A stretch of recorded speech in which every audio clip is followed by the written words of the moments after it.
പട്ടിയേത് കുട്ടിയേത് എന്ന് തിരിച്ചറിയാൻ കഴിയാത്തവരുടെ നാട്ടിൽ ഒരു നിഷ്കളങ്ക ബാലികയുടെ ജീവൻ കൂടി പട്ടിക്കടിയേറ്റ് പൊലിഞ്ഞു. കഴിഞ്ഞ 7 മാസത്തിനിടെ 2 ലക്ഷം പേർക്കാണ് കേരളത്തിൽ പട്ടിക്കടിയേറ്റത്.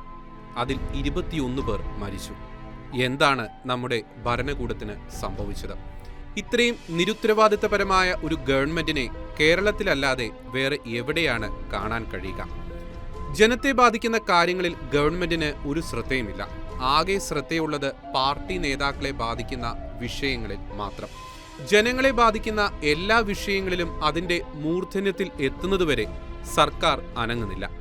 എല്ലാം കൈവിട്ടു പോയി കഴിഞ്ഞതിനു ശേഷം സർക്കാർ കതിരിന്മേൽ വളം വയ്ക്കുന്ന പ്രഖ്യാപനങ്ങൾ നടത്തുന്നു.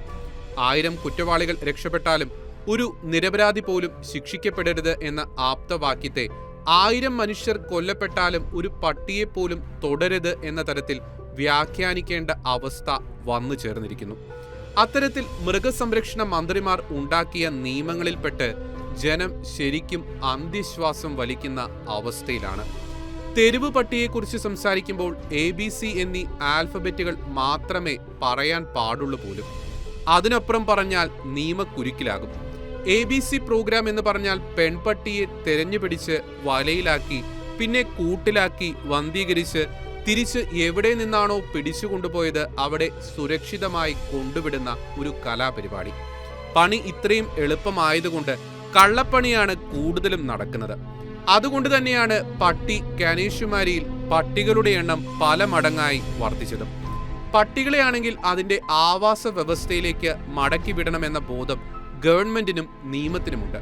എന്നാൽ മനുഷ്യരെയാണെങ്കിലോ കടലിന്റെ ഓരോ സ്പന്ദനവും രാപ്പകൽ സസൂക്ഷ്മം മനസ്സിലാക്കി പണിക്കിറങ്ങുന്ന വിഴിഞ്ഞത്തെ മത്സ്യത്തൊഴിലാളികളോട് വേറെ എവിടെയെങ്കിലും പോയി താമസിച്ചോ എന്നാണ് ഗവൺമെന്റിന്റെ വെല്ലുവിളി. എന്താ മത്സ്യത്തൊഴിലാളികൾ പട്ടിക്ക് ലഭിക്കുന്ന പരിഗണന പോലും അർഹിക്കുന്നില്ലേ? കടലിൽ നിന്നും പുറത്തേക്കെറിയുന്ന മത്സ്യം പിടഞ്ഞു മരിക്കുന്ന പോലെ അവരും ഇല്ലാതാകട്ടെ എന്നാണോ സർക്കാർ ഉദ്ദേശിക്കുന്നത്? അവരിൽ ചിലർ 5 വർഷമായി സിമന്റ് ഗോഡൌണിൽ നരകയാതന അനുഭവിക്കുകയാണെന്നറിഞ്ഞിട്ടും എന്തേ ഇത്രയും നാൾ സർക്കാർ അവരെ തിരിഞ്ഞു നോക്കാതിരുന്നത്? ഇനി പട്ടിശല്യം മാറാൻ ഒരു എളുപ്പവഴി പറയട്ടെ. നാട്ടിൽ ഉടമസ്ഥരില്ലാത്ത ഒരു പട്ടി പോലുമില്ലെന്ന് ഉറപ്പുവരുത്തിയാൽ മാത്രം മതി. ഉടമസ്ഥാവകാശം ആരും അവകാശപ്പെടാനില്ലെങ്കിൽ ആ പട്ടികളെ പട്ടികൾക്കുള്ള അഗതി മന്ദിരങ്ങളിൽ ആക്കുക.